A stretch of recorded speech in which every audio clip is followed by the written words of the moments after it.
If your family is not close by, not around anymore, or simply very annoying, boring, or frustrating, then it's time for you to host your first Friendsgiving next week when it's Thanksgiving here in Canada. And to help you out in making this small, intimate gathering a huge success and a memorable event for you and your guests, I wanted to share with you my top 3 tips on hosting this little gathering. So, if you're hosting a Friendsgiving party in Canada, this is happening next week. If you're in the US, you actually have another month to prepare for this. So I hope these tips will be useful. Number 1, let's talk about the most important thing on Thanksgiving, which is the food. And to make it really easy and simple for you to pull this together, there's 2 ways you can do it. Number 1 is you could host it at a restaurant. And if you do that, I would highly recommend that you look up any restaurant that has a private dining room, because that way you're away from the main crowd. You can be a little bit more intimate, and even it's oftentimes a lot quieter. So if you're having conversations, if you're catching up with people, it'll just add to the experience so much more. And the other thing that you can do that, again, is really easy is to do a potluck dinner. So inviting everybody of your guests to bring in a piece of the meal that you're then going to co-create together. And I've done my fair share of potluck dinners in the past, and there's a few things I've learned. So you're not going to end up with 5 desserts and 3 salads and no main food, which would be an interesting meal. It's healthy and sweet, but it's maybe not the most nourishing to sustain yourself for the whole night. So either you're going to tell people specifically what type of food they should bring. So you could say, hey, Susan, can you bring the dessert? And Peter, can you bring one of the sides? And that way you're going to divide up all the different parts of the meal that you're then going to bring together and create something together. Or another thing that I prefer doing, which is coming up with a theme for your meal.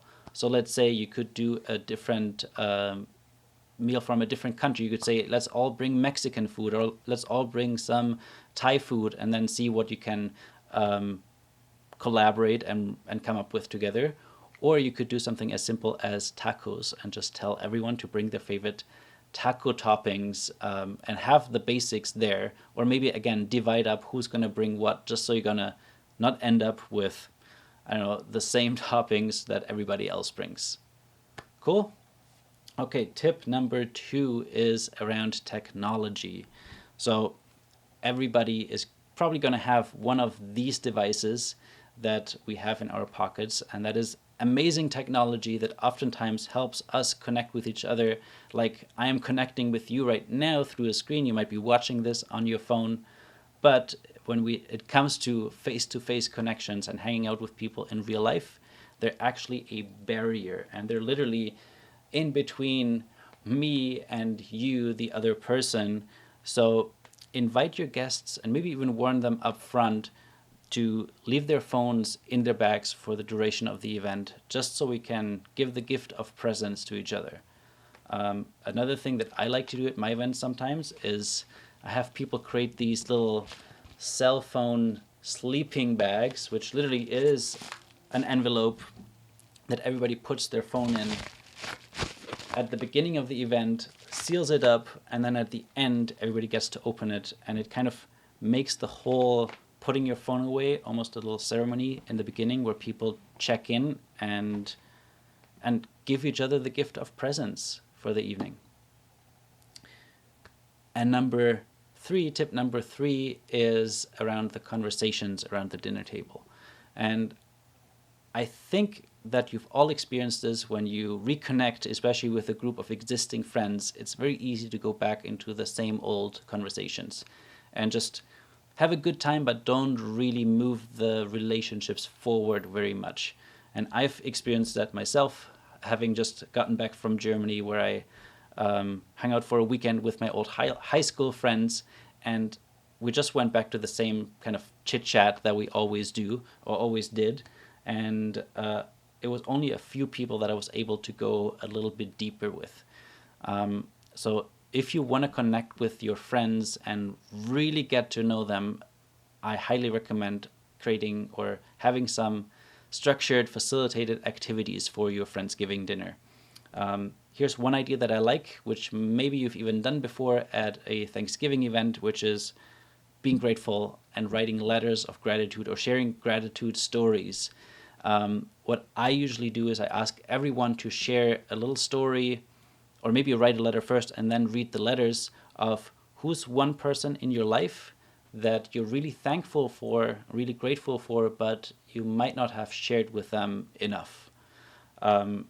Every time I ask this question, there's these amazing stories that come out, and you learn something about your friends that you probably have never heard before. So give that a try. Or if you're looking for another tool, you can always use something like my Ask Deep Questions cards, because they already have these 3 levels built in of different questions that allow you to go a little bit deeper, one step at a time. So there's 3 different levels, from curious to brave, and then vulnerable as the deepest questions. And sometimes people just need that time to warm up. It's like learning how to swim before you jump into the deep end of the pool, right? So you could use that or come up with your own activities with your own questions. And that way you can make sure that you're not just doing small talk, but actually connecting in a deeper level. Those were my 3 tips. If you're interested in more tips on how to host small intimate gatherings, what I call a deep dinner, you can actually download my deep dinner playbook right now. It's a PDF guide that you get immediate access to once you buy it.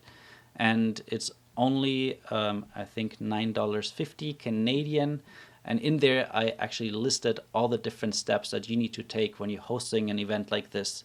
There's even a checklist at the end where you can make sure that you figured out the right restaurant, you arrived there early, you made sure that you have your private dinner room, you figure out the activities, you ask people about their dietary restrictions and food sensitivities, and then also how can you follow up with people afterwards to continue building those connections, those relationships. So if you're interested in that, I'll leave a comment, a link in the comments below. And lastly, if you are maybe just new in a city, you just moved to a new country, like I did 11 years ago, and you don't have that many in-person connections yet, you could also host a virtual Friendsgiving where you're just going to invite your friends to choose a recipe together that you're all going to cook in your separate homes, in your separate kitchens.